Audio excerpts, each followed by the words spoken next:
Does writing a book get easier? Sometimes I'm asked if it became easier to write a book once I'd already written one. And the honest answer is yes, for the obvious reason that, I had come up with a process that now works for me. But I think the bigger reason it's easier is that I know I can do it. It's a feeling, a mindset that makes it actually easier. And here's the cool thing. You can harness the power of this feeling without actually having written a book before. And in this video, I'm gonna tell you how. Let's go.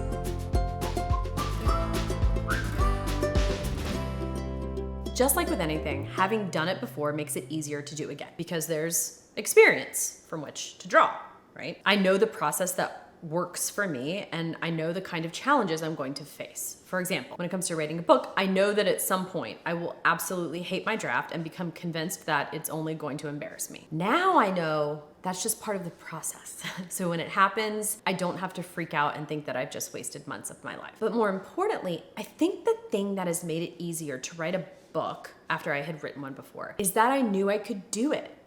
I knew the feeling of having finished. Like I knew what it felt like to see the number, 64,000 words on the bottom left corner of my computer screen and then watch it go to 68,000 and then to 72,000 and realize that I was capable of that. I was capable of generating that many words, not even random words that in theory formed a cohesive narrative. Okay, but here's the cool thing. You don't need to have written a book to harness this feeling. So here are 3 ways you can actually get this feeling and this confidence without having actually written a book before.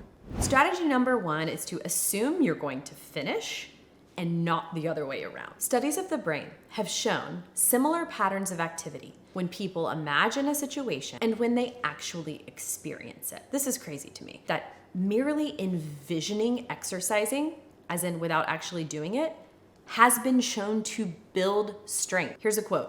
"We conclude that the mental training enhances the cortical output signal, which drives the muscles to a higher activation level and increases strength." Now, did someone become a bodybuilder this way? No. But in this study, it compared people who were imagining doing this with their finger to people who actually were doing this with their finger, and they noticed comparable results in the muscle itself. So if you can build actual muscle in your finger by using your mind, what else could you do through envisioning? I hear so often from people who just can't seem to finish their books. They have dozens or even hundreds of pages, but they can't find whatever, it is to keep them going, the motivation, the oomph, the focus to get to the end. So if this is you, here's a basic technique concocted from my own life and from the world of popular neuroscience. Instead of thinking of reasons why you can't finish, I want you to pretend that you have already finished. You are looking at your stack of pages, your completed draft. You are realizing that you were capable of it because you've already done it. How tall is this stack of pages? Are they still warm from the printer? Where did you place it? Is it in a binder or a clip?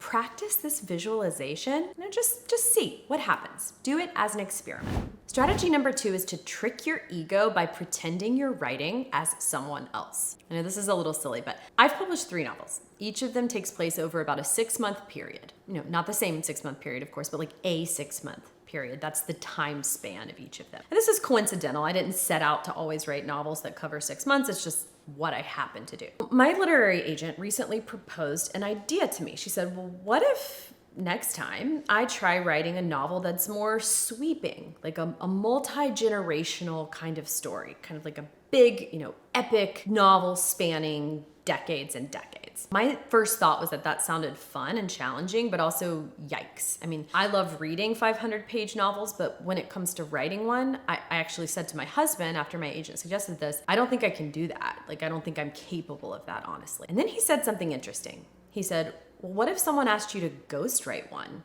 Could you do it then? This totally blew my mind.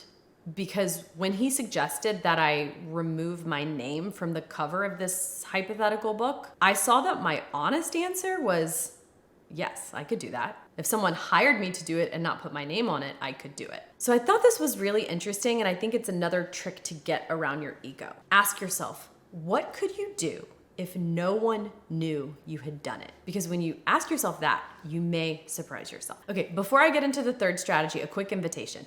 I have a free private group for writers working on books where once a month I host a live event where I plan out the first third of a new novel from scratch. It's super fun. It's like improv meets novel writing, and you can join by just going to the link below this video. Okay, back to the video.